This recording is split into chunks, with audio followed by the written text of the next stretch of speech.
Welcome. There is nowhere to be but here, and nothing to do but rest. Let your breath slow, let your shoulders sink, let the weight of the day dissolve into the mattress beneath you. Tonight we will drift outward, past the sky, past the planets, past the edges of everything familiar. You need only listen, and let your eyes grow heavy as we go. Leaving Earth's surface requires reaching a speed of 11.2 kilometers per second. That is the threshold called escape velocity, the speed needed to break free of our planet's gentle but persistent pull. A rifle bullet would seem slow beside it. Rockets spend most of their fuel simply reaching this number. Only past it does the pull of home finally loosen its grip. The Kármán line marks the boundary of space, 100 kilometers above the ground. Below it, air still holds airplanes aloft. Above it, the sky no longer behaves as sky at all. Crossing this line, in most traditions, means you have truly left the Earth. It is an invisible doorway, quietly marked in the thinning dark. Low Earth orbit satellites circle the planet every 90 minutes. In that time, a satellite crosses oceans, continents, and cloud systems, completing a full lap around the world before an hour and a half has passed. From up there, sunrise and sunset happen again and again, 16 times a day, in a rhythm no human body was built to feel. The International Space Station travels at 28,000 kilometers per hour. At that speed, its crew watches the planet turn beneath them like a slow blue lantern. They are falling constantly and moving forward just as constantly, held in a perfect balance we call orbit. Inside, cups of water float. Outside, the whole Earth rolls past the window. Earth's atmosphere thins gradually, with no sharp edge at all. There is no wall between sky and space, only a slow fading, molecule by molecule, until air becomes vacuum. Even far above the space station, faint traces of atmosphere still linger, thin as a whisper. The border we imagine so clearly does not really exist. The thermosphere extends hundreds of kilometers above Earth. Here, the air is so thin that individual molecules drift for miles before colliding with one another. Temperatures can soar surprisingly high, yet nothing would ever feel warm here, since there is almost nothing left to carry heat. It is a vast, near-empty layer, quietly cradling the space station within it. Geostationary orbit sits 35,786 kilometers above the equator. At this exact height, a satellite matches Earth's rotation perfectly, hovering above the same patch of ground forever. Communication satellites rest here, motionless against the turning world below, holding steady watch over entire continents without ever drifting away. The Van Allen radiation belts trap charged particles around Earth. These two donut-shaped regions, discovered in 1958, hold streams of energetic particles caught by our planet's magnetic field. They arc high above the equator, like invisible rivers of static. Spacecraft passing through them must move quickly, shielded, careful of a place both protective and hazardous at once. The Moon is the only place beyond Earth that humans have walked. 12 people have left footprints in its dust, footprints that will likely remain undisturbed for millions of years, since there is no wind there to erase them. It remains, even now, our farthest physical step away from home, a quiet gray shore at the edge of our reach. Let your breath find its own slow rhythm now, no need to guide it. Notice the exhale growing a little longer than the inhale, a little heavier, sinking further each time. There is no place this breath needs to reach, just the rise, and the longer fall over and over, like a tide that has stopped rushing. Let the next exhale be the longest one yet. The Moon is slowly drifting away from us, about 3.8 centimeters every year. Astronauts left mirrors on its surface decades ago, and scientists still bounce lasers off them to measure this gentle retreat. It is roughly the pace at which a fingernail grows. Over hundreds of millions of years, this slow parting will lengthen our days and quiet the tides, a farewell too gradual for any single lifetime to notice. Lagrange points are places in space where gravity balances into a kind of stillness. Between two large bodies like the Sun and the Earth, there are 5 such spots where a smaller object can rest without drifting away. Engineers call them gravitational parking spots. A spacecraft placed there can hover for years, using barely any fuel, held gently in place by the quiet tug-of-war of two worlds. The James Webb Space Telescope orbits the Sun near one of these Lagrange points, called the second one. It sits about 1.5 million kilometers from Earth, always trailing in our planet's shadow light, never in direct view of the Sun. This distance lets its mirrors stay impossibly cold, cold enough to catch the faintest whispers of ancient starlight. It drifts there now, facing away from us, staring outward into deep time. Solar wind streams outward from the Sun without pause, a constant exhale of charged particles. It races past every planet, filling the solar system with a thin, invisible breath. This wind is what paints auroras across polar skies, colliding gently with a planet's magnetic field. It never stops blowing, has never stopped since the Sun first lit itself, a slow, endless current, pushing outward into the dark. A journey to Mars takes about 7 months with the propulsion we have today. Spacecraft do not fly straight toward the red planet, but curve along a long, looping path, timed carefully so that Mars will be waiting when they arrive. For 7 months, travelers would watch Earth shrink to a pale dot, then vanish, while Mars slowly grows brighter in the dark ahead of them. Mars holds the largest volcano known anywhere in the solar system, called Olympus Mons. It rises nearly 22 kilometers high, almost 3 times the height of Earth's tallest mountain. Its base could cover an entire small country. Long dormant now, its slopes stretch so gradually that standing on it, a visitor might not even realize they were climbing a mountain at all. Between Mars and Jupiter lies a wide region called the asteroid belt. It circles the Sun like a broad, sparse ring of rock and metal, remnants left over from the solar system's earliest days. Spacecraft pass through it fairly easily, since it is far emptier than its name suggests. It drifts there quietly, a scattered field of ancient debris, older than any planet it now surrounds. Most asteroids in the belt are far smaller than movies and stories would suggest. Rather than a crowded field of boulders bumping into each other, it is mostly empty space, with rocks often millions of kilometers apart. Many are no larger than a house or a mountain. A spacecraft could cross the entire belt and never come close to striking one. Ceres is the largest object found within the asteroid belt. Round enough to be called a dwarf planet, it holds nearly a third of the belt's entire mass within itself. Beneath its cratered gray surface, faint traces of water ice have been found, along with mysterious bright spots that shimmer like salt flats catching starlight. It orbits alone there, the quiet giant among countless smaller neighbors. Jupiter's gravity has quietly carved the shape of the asteroid belt over billions of years.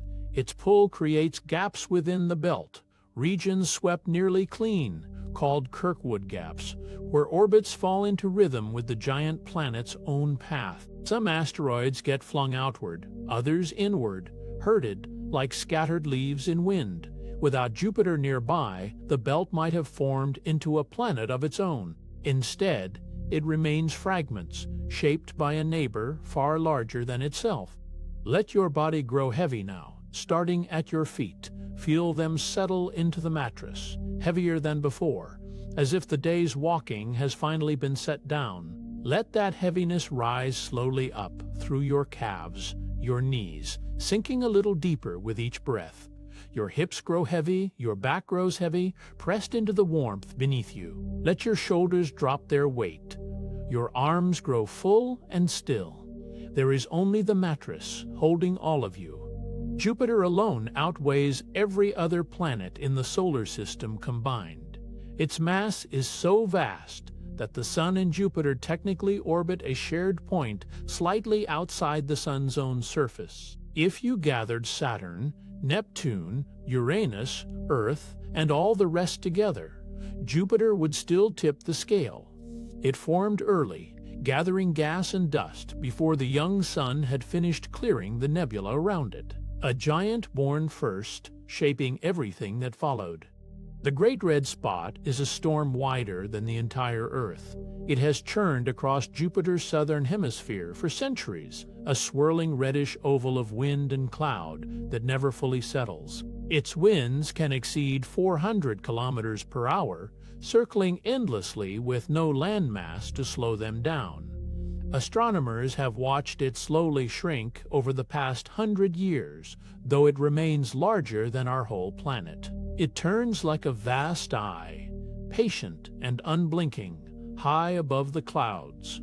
Io, one of Jupiter's closest large moons, is the most volcanically active body known in the solar system.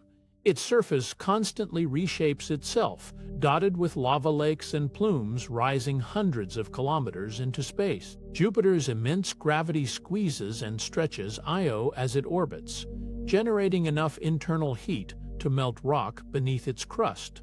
Sulfur compounds paint its surface in shades of yellow, orange, and red. From a distance, it glows faintly like a small, restless ember caught in Jupiter's shadow.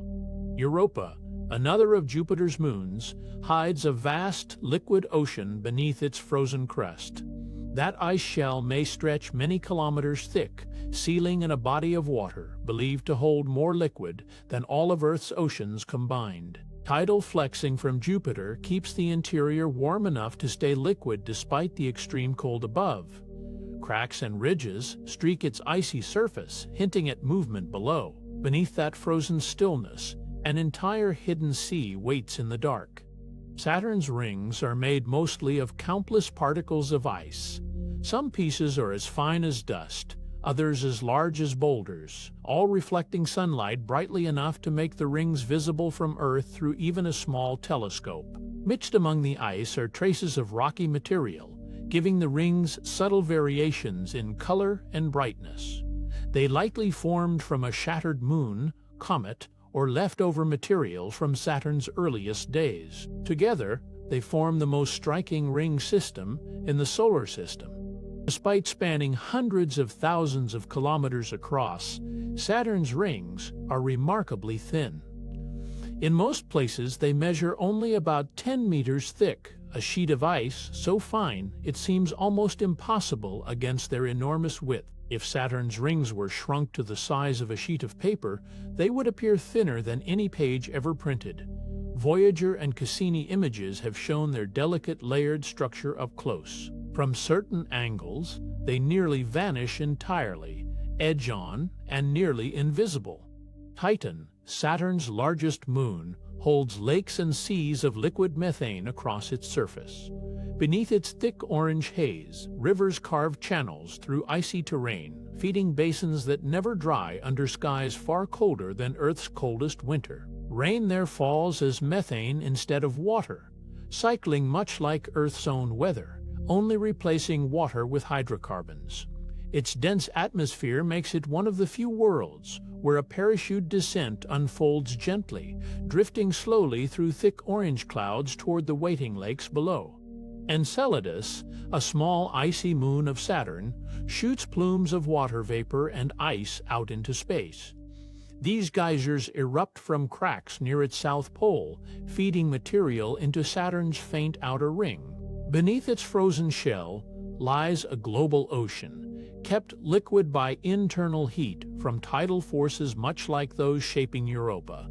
Spacecraft have flown directly through these plumes, sampling their icy spray. A small moon, quietly releasing evidence of an ocean hidden far beneath its frozen skin. Uranus rotates almost completely on its side, tilted at 98 degrees from the plane in which it orbits the Sun. Its poles point toward where other planets show their equators, so seasons there unfold in a way unlike anywhere else. One pole spends decades bathed in continuous sunlight while the other lies in unbroken darkness. Astronomers suspect a collision with an Earth-sized body long ago knocked the planet onto its side, leaving it to roll around the Sun rather than spin upright. Uranus and Neptune belong to a category astronomers call ice giants, distinct from the gas giants Jupiter and Saturn. Beneath their cold outer atmospheres lie dense layers of water, ammonia and methane compressed into slushy, superheated fluids rather than true ice. These interior oceans conduct electricity and may generate strange, lopsided magnetic fields unlike Earth's tidy one. Their blue-green hues come from methane absorbing red light, leaving the color our eyes perceive. Somewhere far off, a sound arrives and fades, like wind moving through an unseen hallway. It comes without hurry, without a source that needs naming, and it leaves the same way it came, unbothered. Your body can rest inside sound like that, letting each breath match its rise and fall. There's a hum somewhere behind the walls of hearing, distant and low, asking nothing of you. Let it carry you a little further down, past thought, into stillness. Neptune holds the record for the fastest winds ever measured in the solar system. Some clocked near 2,000 kilometers per hour. These winds tear across a frigid atmosphere, where temperatures plunge far below anything on Earth. Dark storm systems resembling Jupiter's great red spot in miniature appear and vanish over the years. Despite receiving only a fraction of the sunlight Earth gets, Neptune churns with more raw atmospheric energy than any of its sunlit neighbors.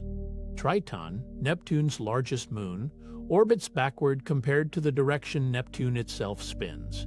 This unusual path suggests Triton was not born alongside Neptune, but was instead captured from the Kuiper Belt long ago, once a free wandering world of ice and rock. Its retrograde orbit is slowly decaying, and millions of years from now, tidal forces will likely pull it apart entirely. For now, it glides across icy plains and geysers of nitrogen, a foreign moon settled into a foreign home. Far beyond Neptune, Pluto and the icy bodies around it mark the edge of the solar system's familiar territory. This region, called the Kuiper Belt, stretches into a realm where sunlight grows faint and cold dominates. Pluto itself carries mountains of water ice and a thin nitrogen atmosphere that partially freezes and falls as snow each long winter. It was once called the ninth planet before being reclassified, though its icy, layered heart remains just as compelling to study. The Kuiper Belt holds countless icy remnants left over from the solar system's formation, fragments that never gathered into full planets. These bodies, some no larger than mountains, preserve material almost unchanged since the earliest days of the Sun's birth. Studying them is like reading a preserved record, untouched by the heat and reshaping that transformed the inner planets. Comets that streak toward the inner solar system often originate from this distant frozen reservoir. Eris, discovered in the outer solar system, turned out to be a dwarf planet even more massive than Pluto. Its discovery in the early 2000s actually triggered the debate that led to Pluto's reclassification. Eris orbits far beyond the Kuiper Belt's main cluster, taking over 500 years to complete one loop around the Sun. Covered in frozen methane, its surface reflects sunlight so brightly that it appears almost white against the black of surrounding space. Surrounding the entire solar system is a vast bubble called the heliosphere, inflated by a constant outward stream of particles from the Sun. This bubble pushes against the thin gas and dust of interstellar space, forming a protective boundary that shields the planets from much of the galaxy's radiation. Its edge, called the heliopause, marks the true threshold between our solar system and the space beyond. Even at the speed of a spacecraft, crossing this boundary takes decades. In 1977, a spacecraft named Voyager 1 launched, and by 2012 it became the first human-made object to reach interstellar space. It crossed the heliopause after traveling for 35 years, leaving behind the Sun's protective bubble entirely. Now it moves through the thin material between stars, carrying a golden record etched with sounds and images of Earth. It travels without company, a small metal traveler now farther from home than anything else we've ever built. Nearly 50 years after its launch, Voyager 1 still speaks to Earth, its faint radio whisper caught by giant dishes across the globe. Its power dims a little more each year, drawn from decaying plutonium that will not last forever. Yet even now, degraded and distant, it sends back readings from a region no other craft has touched.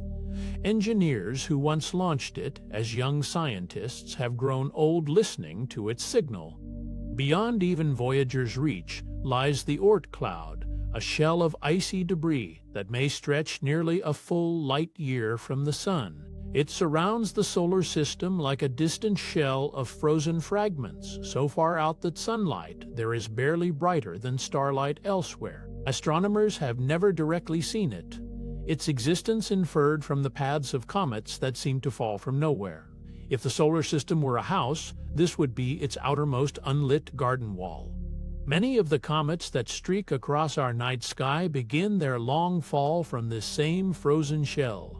A gentle gravitational nudge, perhaps from a passing star, can send one of these icy bodies tumbling sunward. The journey inward takes thousands of years, the comet warming only as it nears the inner solar system.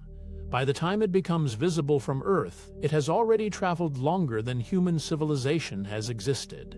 Let the warmth begin at your feet, spreading like sunlight, pooling into fabric. Feel it rise slowly through your ankles, settling into the muscles of your calves. It moves upward into your knees, your thighs, loosening whatever has held tension there all day.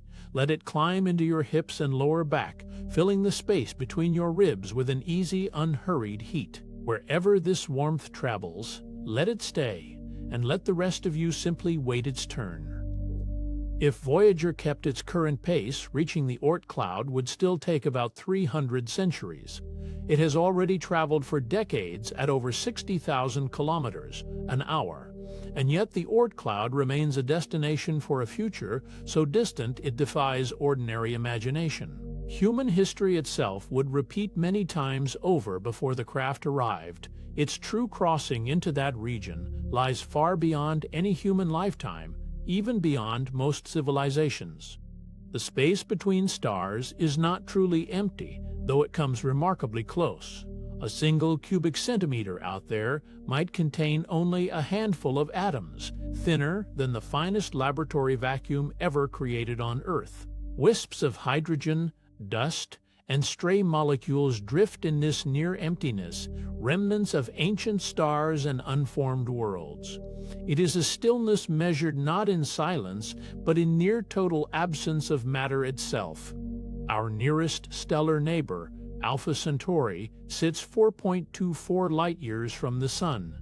It is close only by cosmic standards, a distance still equal to tens of trillions of kilometers. No spacecraft humans have built could reach it within a human lifetime.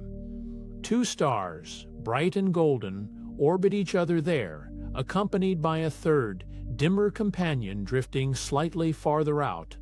The light reaching Earth from Alpha Centauri tonight left its surface more than 4 years ago. It crossed that entire trillions of kilometers gap while carrying no memory of the time it took, arriving exactly as it departed. Whatever changed on that star system since the light left remains unknown to us until new light arrives. Every glimpse of a star is a small letter from its past.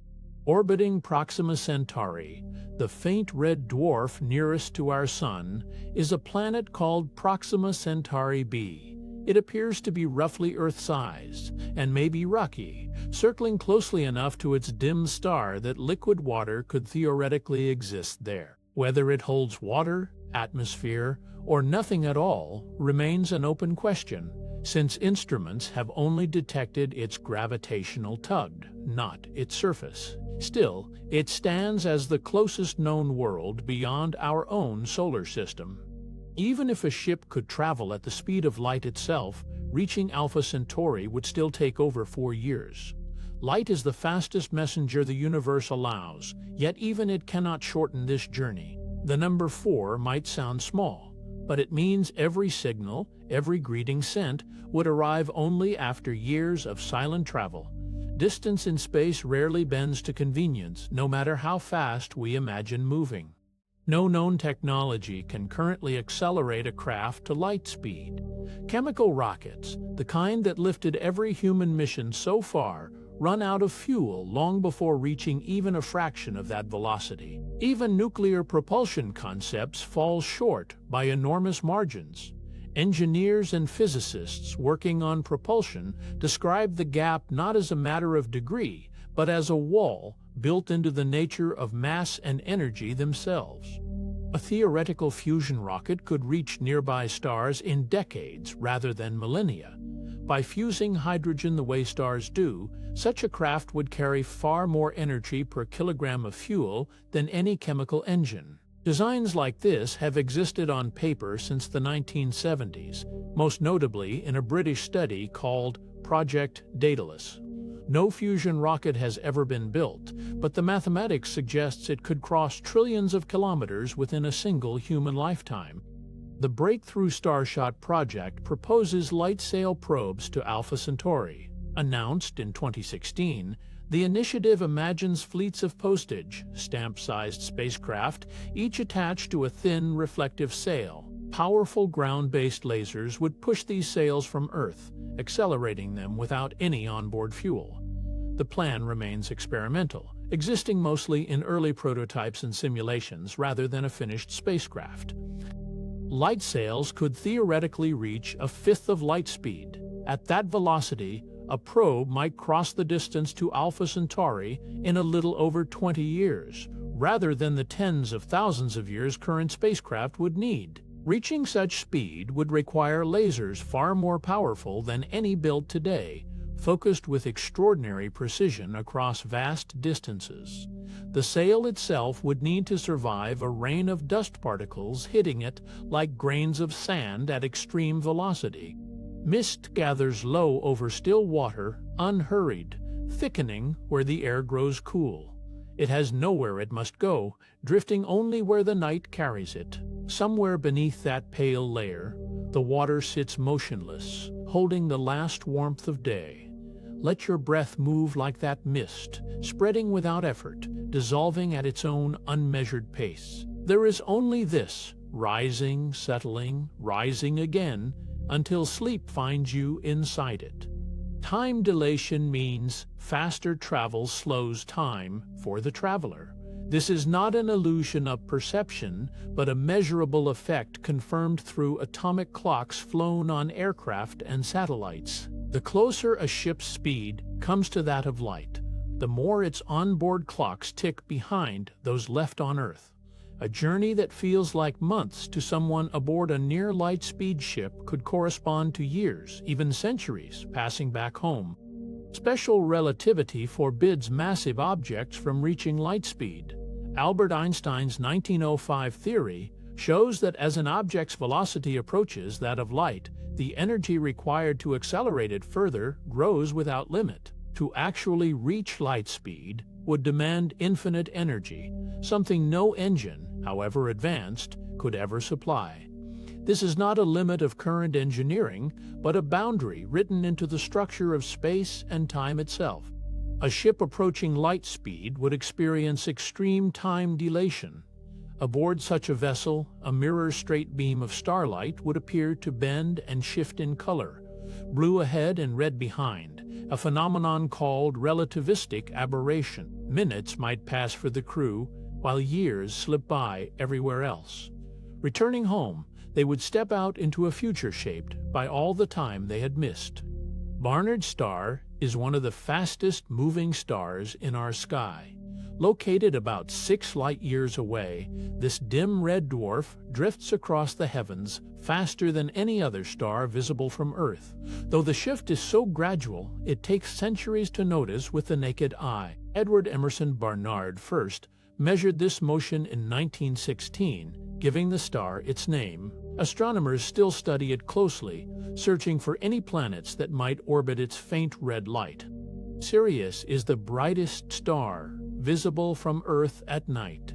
Its brilliance comes partly from genuine luminosity and partly from its relative closeness, sitting just under 9 light-years away. Ancient civilizations across Egypt, Greece, and Polynesia tracked its rising as a marker of seasons and calendars. On clear nights, its light seems to flicker with faint colors, an effect caused not by the star itself, but by turbulence in Earth's own atmosphere. That brilliant point of light is not one star, but two.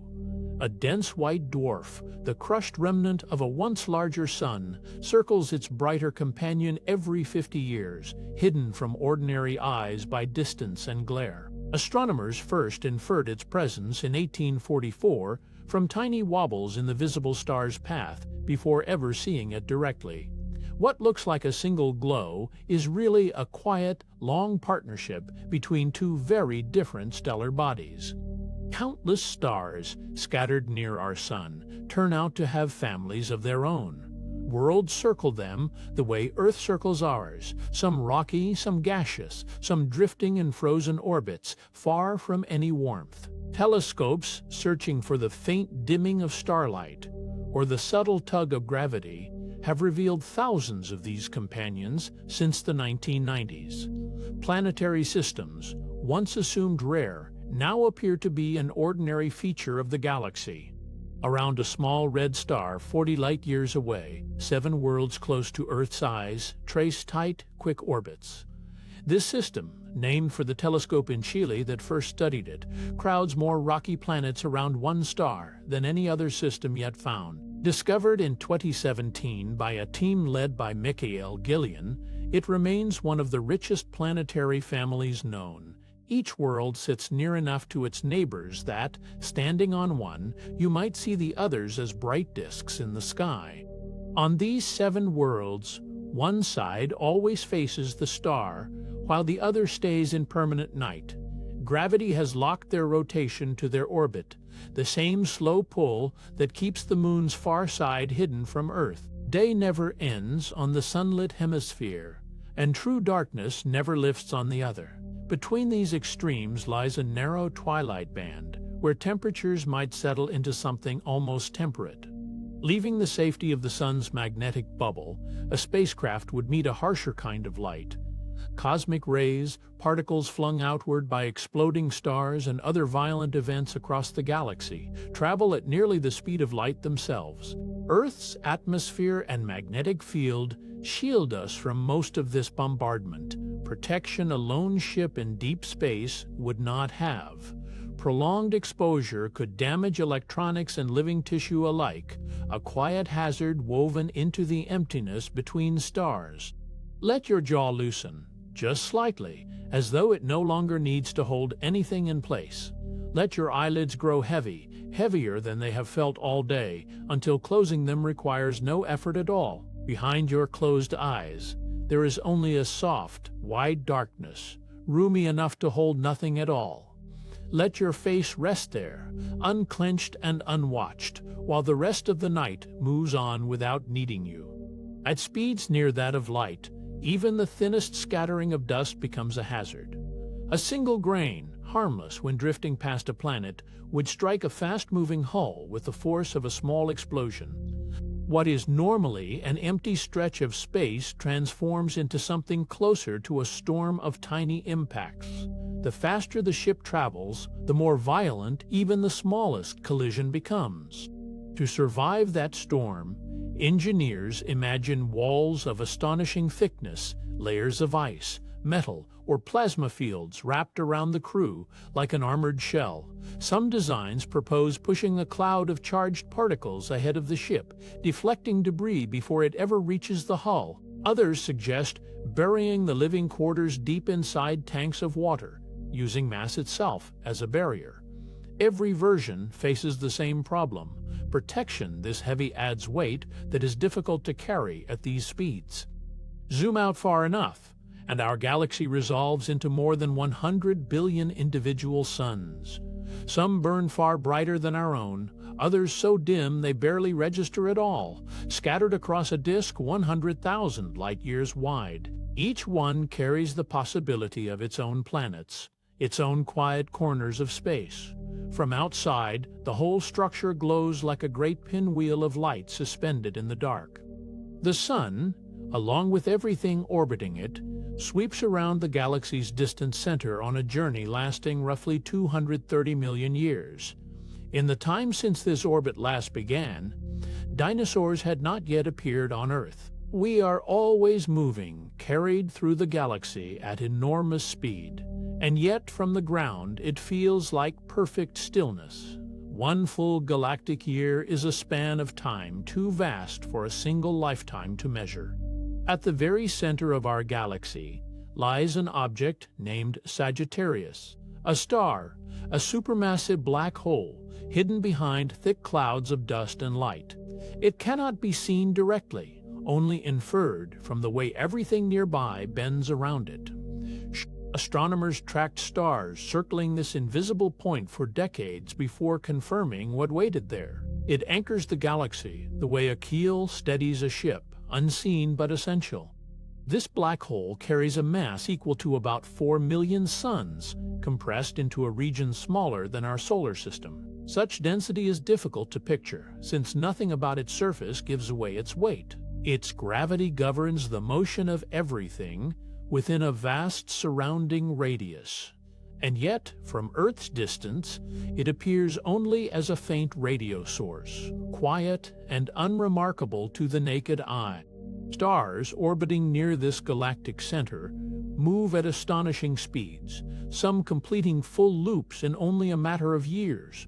One star, tracked closely by astronomers, swings past the black hole faster than any planet moves around our sun. Watching its path is like watching a stone, whipped around on a string, pulled tight by unseen force.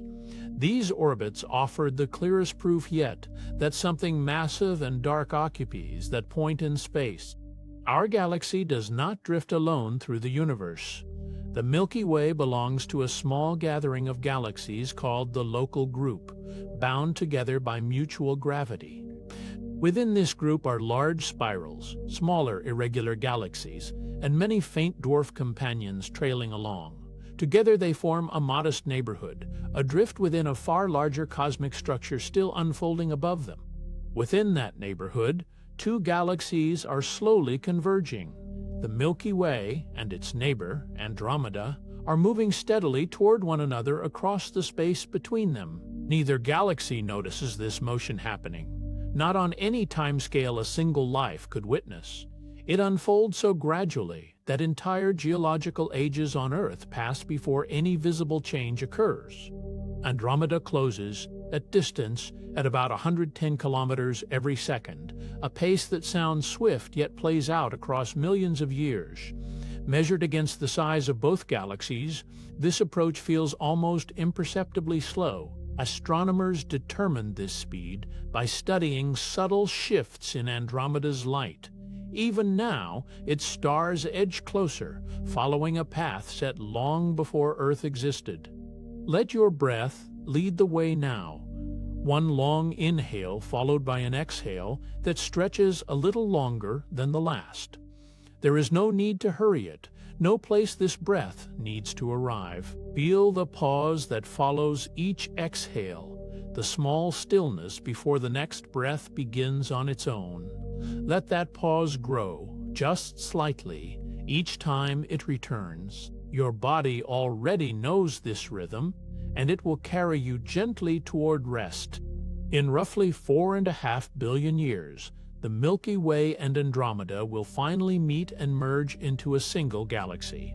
Their stars will rarely collide, spaced too far apart even when the galaxies overlap. Instead, gravity will reshape both spirals into something new, a larger elliptical galaxy, astronomers have already given a name. By then, our sun will have changed dramatically, its story reaching toward its own quiet ending. Andromeda holds the distinction of being the nearest large spiral galaxy to our own. Similar in shape and size to the Milky Way, it offers a kind of mirror, a chance to see from outside what our own galaxy likely resembles from a distant vantage. Its bright core and sweeping arms have been studied for generations, long before its motion toward us was even understood. Light leaving Andromeda takes 2.5 million years to reach our eyes. Every photograph of that galaxy shows it as it existed long before humans walked the Earth. The galaxy we see tonight has already changed since that light began its journey. Looking at Andromeda means looking backward through an immense stretch of time disguised as a single point of light in the dark. Gravity does not stop at the edge of a single galaxy. It reaches further, gathering entire galaxies into families, bound together across immense distances. These groupings are called clusters, and within them hundreds or even thousands of galaxies orbit a shared center of mass. The pull between them is patient, acting over billions of years, quietly assembling structure across the dark. Our own galactic neighborhood carries a name, the Local Group. Within it, more than 80 known galaxies drift together, most of them small and dim compared to the Milky Way and Andromeda. Dwarf galaxies outnumber the giants many times over, scattered like quiet companions around their larger neighbors. Together they form a modest gathering, small by cosmic standards, yet vast beyond ordinary imagination. Beyond our own gathering of galaxies lies a much larger one. The Virgo cluster sits as the nearest massive assembly of galaxies to our home, containing well over 1,000 members bound by gravity. Its light has traveled tens of millions of years to reach us. Within its boundaries, giant elliptical galaxies anchor a sprawling structure, one so massive it shapes the motion of everything nearby, including our own local group. Clusters themselves are not the final scale. They belong to something larger still, vast assemblies called superclusters. Within these structures, multiple clusters and groups are loosely bound by gravity, stretched across distances that dwarf even the Virgo cluster.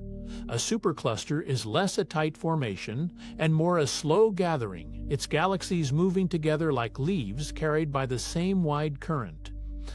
The Milky Way itself belongs to one such vast structure named Laniakea.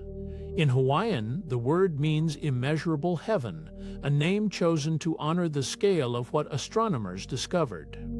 Every galaxy within Laniakea, including our own, moves along shared gravitational pathways, all flowing toward a common region of mass.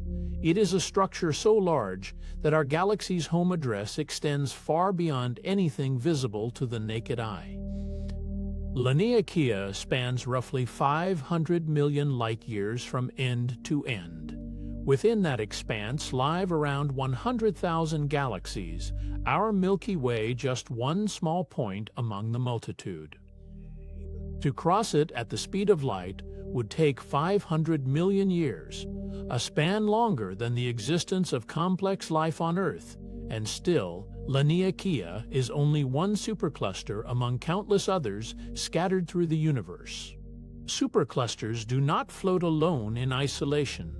They connect to one another through long strands of galaxies, threads stretching across unimaginable distances. These filaments link supercluster to supercluster, weaving a pattern that spans the observable universe. Seen from far enough away, matter itself seems to trace the shape of something like a web, ribbons of galaxies separated by darker, emptier space.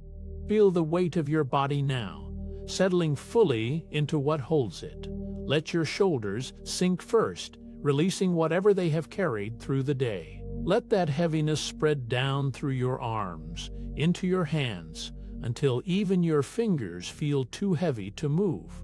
Your legs follow next, sinking deeper, unhurried, into the mattress beneath them. Let your whole body grow heavy, layer by layer, until it feels held completely safe and unmoving in the dark. Astronomers call this larger pattern the cosmic web, and it may be the largest structure in existence. Galaxies gather along its filaments the way water collects along the branches of a river system. Where filaments cross, dense knots of galaxies form, giant clusters bound tightly by gravity. Elsewhere, the strands stretch thin, connecting distant regions across hundreds of millions of light-years. Between the filaments lie regions almost entirely empty, vast voids where galaxies are exceedingly rare. These voids can stretch across hundreds of millions of light-years, containing only scattered outposts of light. A traveler passing through one might see nothing bright for what would feel like an eternity. Space itself does not vanish there, but the galaxies that usually fill it become almost imperceptibly sparse. Named for the constellation where it lies, the Boötes void ranks among the largest empty regions ever mapped. It stretches across roughly 330 million light-years of nearly starless space. Astronomers once joked that if humanity had evolved inside it, we would not have known the universe held galaxies at all. Only a scattering of galaxies drift within its enormous span, isolated points in a sea of darkness. A ship crossing such a void would find the sky nearly blank. The familiar scatter of starlight that fills our night would thin to almost nothing, replaced by long stretches of open dark. Even the brightest galaxies would appear as dim, distant smudges, separated by millions of years of empty travel. The silence of that view would not feel frightening, only vast, a reminder of how rare light truly is against the scale of space. Where galaxies do gather, they form filaments of extraordinary length. These glowing strands can stretch hundreds of millions of light-years, linking cluster to cluster across the cosmic web. Within them, thousands of galaxies align like beads strung along invisible threads. Traveling their length would mean passing countless galactic cities before ever reaching the next great knot of light. Far along such filaments burn some of the brightest objects ever observed, called quasars. A quasar is the blazing core of a distant active galaxy, radiating light that can outshine every star within it combined. From billions of light-years away, that brilliance still reaches our telescopes, undimmed by the vastness between us. Few objects in the universe rival their sheer intensity. That brilliance comes from a supermassive black hole feeding at a galaxy's center. As gas and dust spiral inward, they heat to enormous temperatures, glowing fiercely before crossing the point of no return. The surrounding disk of infalling matter becomes hotter and brighter than entire galaxies of ordinary stars. It is destruction that somehow produces the most luminous light the universe can make. The most distant quasars we detect are seen as they existed billions of years in the past. Their light has traveled across nearly the entire history of the universe to reach us now. Looking at one means looking backward in time, toward an era when galaxies were young and still forming their first great structures. What we witness tonight is a memory carried across unimaginable distance. Massive objects in space can bend the light passing near them, a phenomenon known as gravitational lensing. Predicted by general relativity, this bending occurs because mass warps the very fabric of space itself. Light from a distant galaxy, passing a massive cluster in the foreground, curves along that warped path. The result can stretch, smear, or even duplicate the image of what lies far behind. Some galaxy clusters act as natural magnifying lenses for the universe beyond them. Their gravity focuses and brightens the light of galaxies otherwise too faint and distant to see. Through this cosmic magnification, telescopes have glimpsed galaxies from the universe's earliest chapters. Nature itself, in this way, becomes an instrument for reaching farther than any lens humans could build alone. Somewhere nearby, a low hum settles into the room, the kind that comes from a house easing into night. It rises just enough to notice, then fades again, like breath leaving lungs. Perhaps it is the wind finding a gap in the window, or pipes cooling after the day's warmth. It does not ask anything of you, only rises and recedes, a slow tide of sound carrying you further from waking. The observable universe reaches roughly 46.5 billion light-years in every direction from where we stand. That distance marks the farthest region whose light has had time to reach us since the beginning. It is not the edge of everything, only the edge of what we can currently see. Within that boundary lies every galaxy, every star, every quasar we have ever observed. A single enormous sphere of visible time and space. What we can see may only be a fraction of what exists. Beyond that sphere of 46.5 billion light-years, space likely continues, carrying more galaxies, more light, more structure we will never observe. Cosmology offers no reason to think our visible bubble is special or final. The true scale of the universe remains an open question, one that may never fully resolve. 14 billion years have passed since the universe began, yet the observable universe stretches over 46 billion light-years wide. This is not a contradiction. While light traveled toward us, the space it crossed kept stretching, carrying distant galaxies further away with every passing moment. The universe grew even as the light moved through it, so the true distance now exceeds the time that light has spent traveling. Nothing in the cosmos stays fixed in place. Space itself stretches, and galaxies ride along on that stretching fabric like markers on an inflating surface. They are not flying apart through space so much as the space between them keeps growing wider. Every cluster, every filament, drifts further from every other, carried outward by the quiet expansion of the universe itself. A single number describes how fast the universe grows. Astronomers call it the Hubble constant, and it tells us how quickly galaxies recede from us for every unit of distance between us and them. Edwin Hubble first noticed this pattern in the 1920s, observing that farther galaxies retreated faster. That relationship still anchors our understanding of cosmic expansion today. Distance and speed move together across the universe. A galaxy twice as far away recedes roughly twice as fast, a relationship that holds steady across enormous scales. Nearby galaxies drift apart gently, while those near the edge of the observable universe rush away at tremendous rates. This steady rule reveals expansion not as something happening within space, but as the stretching of space itself. At a certain distance, the pattern reaches its limit and then exceeds it. Galaxies far enough away recede faster than light itself travels. This sounds impossible, yet it happens because it is space expanding, not the galaxies moving through space. The light from these galaxies struggles against a widening gulf, sometimes losing ground entirely. Relativity's speed limit remains intact even here. Einstein's rule forbids objects from moving through space faster than light, but it says nothing about space itself stretching. Galaxies are not breaking any law. They simply ride along as the universe grows around them. Space can expand at any rate, carrying its contents outward without anything technically moving at all. Certain galaxies shining in our sky tonight are already gone from our reach. Their light left long ago, back when the space between us was narrower, and now that same distance has grown too vast for anything to cross again. Even light sent from Earth today would never catch up to them. They remain visible only as messages from a past that no longer connects to their present. Somewhere out past all visible galaxies lies an invisible boundary.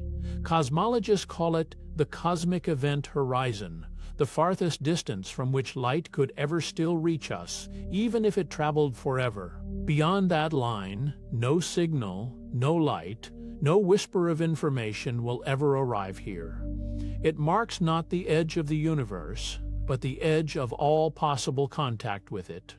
Let the warmth begin low, somewhere near your feet, spreading like sunlight pooling on a wooden floor. Feel it rise slowly into your ankles, then your calves, loosening what the day left tight. Let it climb into your knees, your thighs, a steady tide of warmth moving upward without hurry. Let it settle into your hips, your stomach, your chest, filling you the way warm water fills a basin, unhurried, complete, asking nothing of you but to receive it. Even an endless flight would eventually leave home behind for good. Fly far enough, long enough, and you would cross past the point where anything you send back could ever reach the people you left. Earth would still exist somewhere behind you, but contact would become impossible, not through distance alone, but through the widening of space itself. You would drift on, forever unreachable to the place you started. Far across the depths of space sits a galaxy so distant its light has traveled for over 13 billion years. Astronomers see it not as it is now, but as it appeared in the universe's earliest chapters. By the time this light reaches our telescopes, the galaxy itself has aged into something entirely different. What we witness is a fossil imprint of youth, preserved perfectly across an almost unimaginable stretch of time. Among the most distant galaxies ever detected is one astronomer's named NEAS 11. Its light set out on its journey not long after the first stars began to shine. For years it held the record as the farthest confirmed galaxy known, a marker planted deep in cosmic history. Studying it means peering into an era when the universe itself was still assembling its first bright structures. Light traveling from the earliest galaxies carries a kind of memory. It shows the universe not as a finished creation, but as a nursery still forming its first stars and shapes. Each photon completing its journey tonight began that journey when galaxies were smaller, rougher, and less settled into the patterns we now recognize. Watching them is like reading the opening pages of a very long story. Older than any galaxy is a glow that fills the entire sky. Cosmologists call it the cosmic microwave background, the oldest light human instruments can detect. It comes from every direction at once, a faint afterglow left over from the universe's youngest age. No star, no galaxy predates it. This is the light of creation itself, still traveling after all this time. That ancient glow was released 380,000 years after the beginning of everything.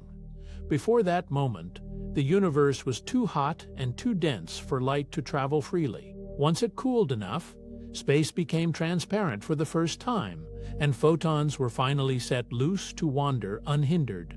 Those same photons, stretched and faded now, still reach us as the cosmic microwave background. Before that transparent moment, the universe was a fog no light could escape. Photons scattered endlessly off charged particles, trapped in a dense plasma with nowhere to go. Nothing resembling a clear night sky could have existed then, only a glowing, chaotic haze filling all of space. It took hundreds of thousands of years for that haze to finally settle into something photons could pass through freely.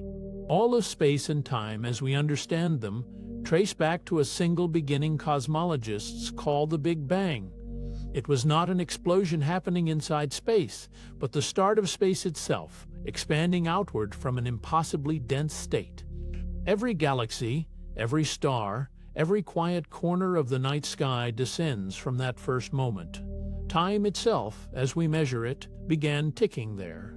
In the universe's first fraction of a second, space may have stretched faster than light itself.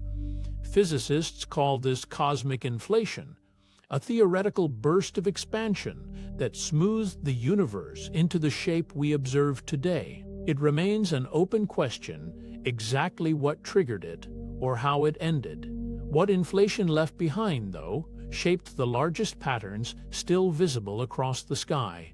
Ripples from that ancient expansion still linger in the background light we observe today.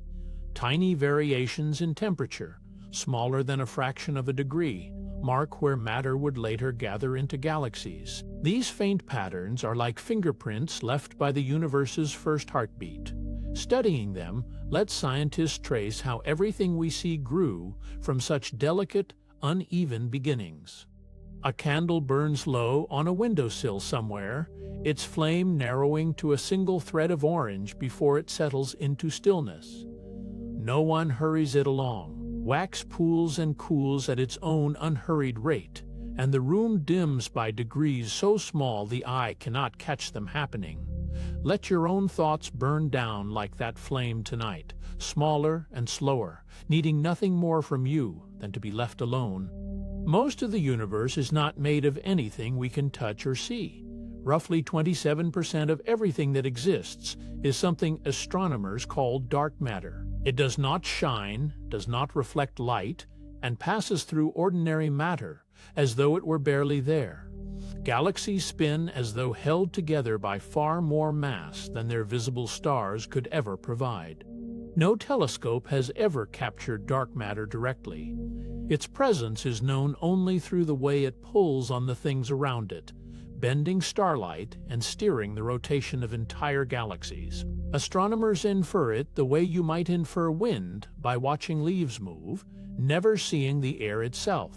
The evidence is everywhere, written in motion rather than in light. Something else, stranger still, is pushing the universe apart. Cosmologists call it dark energy, a force spread through the fabric of space itself that causes galaxies to drift from one another faster with each passing age. It does not pull things together like gravity. It pushes them apart, gently, relentlessly, everywhere at once. This unseen pressure makes up roughly 68% of the universe's total content. It outweighs dark matter, and it vastly outweighs every star, planet, and living thing combined. Physics has no complete explanation for what dark energy actually is. It appears in the equations as a kind of built-in tension within space, quietly winning against gravity across the widest scale. Everything familiar to us, every star, every planet, every breath and heartbeat, belongs to a small remainder. Ordinary matter, the atoms that build galaxies and grandmothers alike, accounts for only about 5% of the universe. The rest is dark energy and dark matter, unseen and largely unexplained. We live inside the smallest slice of what exists. How the universe eventually ends depends almost entirely on dark energy's behavior over unimaginable stretches of time. If its strength stays constant, one future unfolds. If it grows, another future entirely. Cosmologists have modeled several possibilities, each shaped by this single unresolved variable, and each stretching across timescales that dwarf every era already lived. One likely future is called the Big Freeze, a slow fading rather than any dramatic end. Stars will simply run out of fuel, one by one, their light dimming until galaxies hold only cooling embers. No collapse, no violence, only a gradual quieting of the light that once filled the sky. Space itself will keep expanding, colder and emptier with each passing age. New stars require raw material, and that material is finite. Across every galaxy, clouds of hydrogen gas are gradually being drawn into stars and never fully replaced. Star formation will taper off as this fuel dwindles, first slowing, then stopping altogether. Galaxies that once sparkled with newborn stars will hold only the aging ones already formed. Even the most patient stars cannot burn forever. The smallest, dimmest ones, called red dwarfs, sip their fuel so slowly that some may keep glowing for roughly 100 trillion years. When those finally fade, it will mark the last starlight the universe ever produces. After that, only darkness and the faint afterglow of dying embers will remain across the sky. Long after the last red dwarf goes dark, black holes will remain the dominant structures left in the cosmos. They will drift through galaxies, emptied of light, silent and massive, holding the gravitational memory of everything that once fell into them. For eons beyond counting, they will be nearly all that endures, patient monuments where stars used to burn. Let your jaw loosen, just slightly, as though it forgot what holding on felt like. Let your eyelids grow heavier, thick as folded velvet, resting without effort. Behind your closed eyes, there is only a soft, wide darkness, roomy enough to hold you. Nothing there needs tending. Stay in that dim space a little longer, and let sleep find its own way toward you. Even black holes are not permanent. A physicist named Stephen Hawking showed in the 1970s that they slowly leak radiation into space, losing mass over unimaginable time. This faint emission, now called Hawking radiation, means every black hole is quietly evaporating, however slowly. Given enough time, even these dense remnants will thin away to nothing. For a supermassive black hole, that evaporation is almost beyond imagining in length. Estimates suggest it could take a googol years, a number written as 1 followed by 100 zeros, simply to fade away. Compared to that span, the entire history of stars and galaxies so far is barely an instant. Time itself seems to lose meaning at that scale. Once the last black hole finally evaporates, the universe may settle into something close to true emptiness. No stars, no gas clouds, no dense remnants left to shape space around them. Only a diffuse mist of particles and radiation, spread so thin that structure barely exists anymore. Space would stretch on, undisturbed, holding almost nothing at all. Cosmologists sometimes call this far future stretch of time the Dark Era.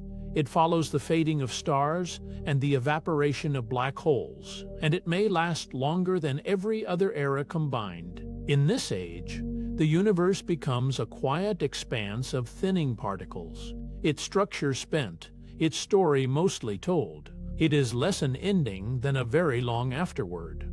Not every model of the future ends this gently. One alternative, called the Big Rip, imagines dark energy growing so strong that it eventually overwhelms gravity everywhere. Galaxies would be pulled apart first, then stars, then planets, and finally atoms themselves would be torn apart by the relentless stretching of space. It is a far more violent vision than the slow fading of the Big Freeze. Whether the Big Rip happens depends entirely on how dark energy behaves as the universe ages. If its strength stays the same, expansion continues gently, and the Big Freeze remains more likely. But if dark energy intensifies over time, its pull could eventually outpace every other force in the universe. Current measurements have not yet confirmed which path lies ahead. A very different fate, called the Big Crunch, imagines the opposite outcome entirely. In this scenario, gravity would eventually overpower the universe's expansion and pull everything back together. Galaxies would drift closer instead of farther apart, space itself contracting toward a single dense point once again. It would be, in a sense, the Big Bang running in reverse. For now, the evidence we have does not support this collapsing future. Observations of distant supernovae show that cosmic expansion is not slowing down, but accelerating. That single measurement, made in the late 1990s, shifted cosmology away from the Big Crunch as the expected outcome. The universe, as far as we can tell, is choosing to keep spreading outward. Outlasting every star that ever burned would be part of your journey if you flew on without end. The sun and the trillions of stars beyond it would each ignite, live, and go dark long before your flight was through. You would watch entire generations of starlight rise and fade like breaths. What began as a sky full of fire would become a sky remembering fire. Flying forever means being present for the heat death of the cosmos itself.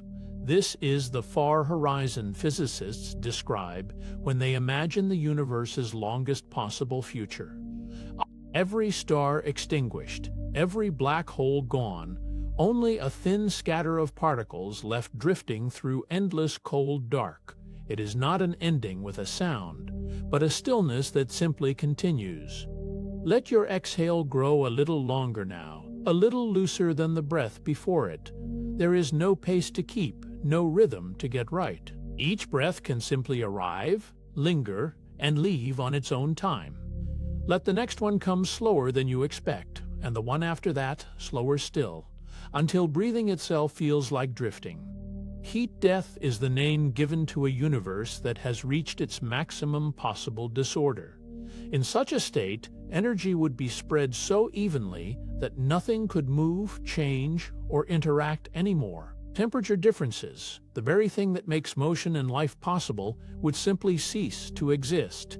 It is less a collapse than a leveling, everything settling into the same unchanging hush. Without temperature differences, no energy could do useful work anywhere in the universe. Work, in the physicist sense, requires imbalance, hot flowing toward cold, high pressure meeting low. A heat-death universe would erase every such imbalance, leaving perfect sameness in every direction. Nothing left to burn, nothing left to fall, nothing left to change. Beyond our own universe, certain theories propose something larger still, a multiverse containing countless others. In this idea, our entire cosmos, with all its galaxies and light, would be only one bubble among many. Some versions imagine universes with different laws of physics entirely, others nearly identical to our own. It is an idea born from mathematics, stretching the imagination past anything we can see. The multiverse hypothesis remains untested, and by its nature may always stay that way. No telescope has ever detected another universe, and no experiment has confirmed one exists. Cosmology treats the idea as a mathematical possibility rather than an observed fact. It is a doorway physics can describe, but has not yet found a way to open. General relativity, Einstein's theory of gravity, predicts the existence of wormholes as shortcuts through space and time. Mathematically, they would connect two distant points in the universe through a folded tunnel of curved geometry. A journey that might take a lifetime through open space could, in theory, take moments through such a passage. The equations allow it, even if nature has never shown us one. No wormhole has ever been observed anywhere in the universe. Every one described in physics exists only within equations and thought experiments. Telescopes have searched for the light-bending signatures such an object might leave behind, without success so far. For now, the wormhole remains a beautiful possibility written in mathematics, waiting for evidence that has not yet arrived. A wormhole that could actually be crossed would require something physics calls exotic matter, matter with negative energy. Ordinary matter would cause such a tunnel to collapse the instant it formed. Negative energy, as far as anyone has measured, exists only in fleeting, minuscule amounts in specific quantum experiments. Whether enough of it could ever be gathered to hold a wormhole open remains an open question. A black hole keeps its interior sealed behind a boundary called the event horizon. Beyond that edge, no light escapes, no signal returns, and no telescope can peer inside. Physics can describe what the equations predict happens within, but observation stops at the threshold. Whatever lies past that boundary remains, by definition, cut off from the rest of the universe. Crossing a black hole's horizon would mean crossing a point of no return. Once past that line, every possible path curves inward, and none lead back outward again. Escaping would require moving faster than light itself, which nothing in the universe can do. The horizon is not a wall but a one-way boundary written into the geometry of space. To someone watching from a safe distance, an object falling toward a black hole would appear to slow down more and more. Its light would stretch and dim, its clock would seem to tick ever slower, and it would appear to freeze just at the horizon's edge. This effect comes directly from how gravity bends time itself near enormous mass. The falling traveler, meanwhile, would notice nothing unusual about their own passing moments. Let the weight of your body settle now, heavier with each breath you release. Feel your feet grow still, sinking into the mattress like stones set gently down into sand. Let that heaviness climb upward, through your legs, your hips, your chest, each part settling a little deeper than before. Your shoulders loosen and drop, your head grows full and low against the pillow. There is only this weight, and the surface that holds it. A neutron star bends light so strongly around itself that its own far side becomes visible from the front. Gravity there is powerful enough to curve photons around the star's curved surface like a lens. An observer nearby would see the star's back wrapped strangely around its edges, an image folded by warped space. This bending offers one of the clearest windows into how extreme gravity reshapes the paths that light can travel. A neutron star crams more mass than our entire sun into a sphere roughly the width of a city. A teaspoon of its material would weigh more than a mountain here on Earth. This density arises when a massive star collapses, crushing its core, until atoms themselves can no longer hold their usual shape. What remains is one of the densest known objects in the universe, smaller than most countries yet heavier than a star. Pulsars are neutron stars that spin rapidly while beaming radiation from their magnetic poles. As the star rotates, those beams sweep across space like the light from a lighthouse. From Earth, this appears as a precise repeating pulse of radio waves, some ticking faster than a hummingbird's wing beat. Their rhythm is so exact that early astronomers once wondered if they had found a signal. Flying near a pulsar's beam would feel like passing beneath a rotating lighthouse built from radiation instead of light. Each pass of the beam would register as a brief flash, steady and rhythmic, timed to the star's spin. Some pulsars complete hundreds of rotations every second, producing a flicker almost too fast to separate. Farther away, that rhythm would settle into a slow, hypnotic pulse against the dark. Magnetars are neutron stars wrapped in magnetic fields, trillions of times stronger than Earth's own. Such a field could strip information from a credit card from a distance beyond the moon. Their magnetism arises from the same collapse that made them dense, but concentrated into an even more extreme configuration. Occasional quakes on their surface release bursts of energy among the most powerful ever recorded from a single star. Certain regions of the universe lie so far away that no signal and no traveler could ever reach them. Cosmic expansion carries some galaxies beyond the boundary from which light could ever return. This is not a matter of speed or technology, but a limit built into the structure of space itself. Some places, however beautiful from a distance, remain forever beyond the reach of any journey. Flying forever means always finding another horizon ahead. No matter how far a traveler moves, the edge of the visible world keeps retreating at the same pace. There is always more darkness to cross, more distance yet unclaimed. It is a journey without a final threshold, only a repeating promise of further space. The horizon is not a wall, but an invitation that never closes. No spacecraft could carry enough fuel for truly infinite acceleration. Every engine, however advanced, depends on a finite store of propellant and energy. Physicists studying propulsion note that even antimatter drives, the most efficient fuel imaginable, would eventually run dry across a journey without end. Mass and energy are limited resources, bound to the vessel that carries them. Forever motion demands a supply that no design could ever fully provide. Physical laws suggest infinite travel is a thought experiment, not a plan. Relativity, thermodynamics, and the finite nature of matter all draw quiet boundaries around what any journey could accomplish. Cosmology treats endless flight as a useful idea for exploring the universe's scale rather than a mission with real hardware.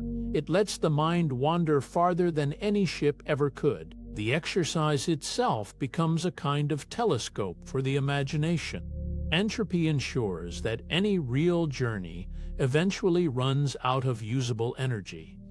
Every system, from a candle to a star, moves toward a state where energy spreads out and stops doing work. A ship's engines would face the same quiet decline over long enough time. Even the vast reserves of a star could not resist this drift toward stillness. Entropy is patient, and eventually it touches every corner of motion. Somewhere far off, a hum drifts through the walls, rising and fading like breath. It might be wind finding a gap in the eaves, or a house easing into the cool of night. You do not need to name it. Let it arrive, hold for a moment, and drift away again, the way tide pulls back from sand. Your shoulders soften a little further each time the sound recedes. Rest here, in the space between one hum and the next. Rogue planets drift endlessly through space, unbound to any star. Ejected long ago from forming systems, they wander the galaxy without warmth or a sun to orbit. Astronomers estimate there may be billions of these lonely worlds scattered across the Milky Way alone. Some may still hold molten cores radiating faint heat into the black around them. They pass through the dark, following no orbit, guided only by gravity's older, quieter script. Brown dwarfs blur the line between giant planets and true stars. Too massive to be simple planets, yet too light to sustain the fusion that powers stars like the Sun, they occupy a strange middle category. Their surfaces glow a dim reddish brown, cooling slowly across billions of years. Some may even host their own faint systems of orbiting worlds. They are neither one thing nor the other, drifting quietly in their own definition. Free-floating black holes may wander the galaxy unseen and undetected. Without a companion star to reveal their presence through light or motion, these objects remain almost invisible against the dark. Astrophysicists infer their existence mainly through rare gravitational lensing events, brief flickers of distant starlight bending around an unseen mass. Millions of such wanderers may drift through the Milky Way even now. They pass silently, leaving barely a trace of their crossing. Intergalactic space is far emptier than even the darkest regions within a galaxy. Between galaxies, matter grows so sparse that a single atom might occupy a space the size of a small room. Even the quiet space between stars feels crowded by comparison. Out here, darkness stretches with almost nothing to interrupt it, not dust, not gas, barely a whisper of particles. It is a silence built from true absence, vast and unbroken. The concept of forever forces us to confront the universe's own end. To imagine endless flight is to ask what waits at the farthest edge of time itself, long after stars fade and galaxies scatter. Cosmology offers several possible answers, each stranger and quieter than the last. None of them arrive soon, and none of them demand worry tonight. They simply remind us that even the universe moves toward its own kind of rest. Every one of these endings, the freeze, the rip, the crunch, the slow fade into stillness, remains a hypothesis, carefully built from evidence, but still unproven. Cosmologists test their models against light from the oldest galaxies, against the faint hiss of background radiation, against the motion of stars in distant clusters. New observations sometimes overturn what seemed settled. The universe keeps its final answer to itself. What we hold instead are careful guesses, honestly made, openly questioned, always ready to change. To fly forever, in the end, would mean becoming a witness, present for the birth of light, the wheeling of galaxies, the last stars burning low, and whatever stillness follows after. That kind of witnessing is not really about distance. It lives in curiosity itself, in the willingness to look up and wonder without needing an answer tonight. You have carried that same wonder through this whole quiet flight. Rest now. The universe will keep turning without you watching, and that too is part of its grace. Good night.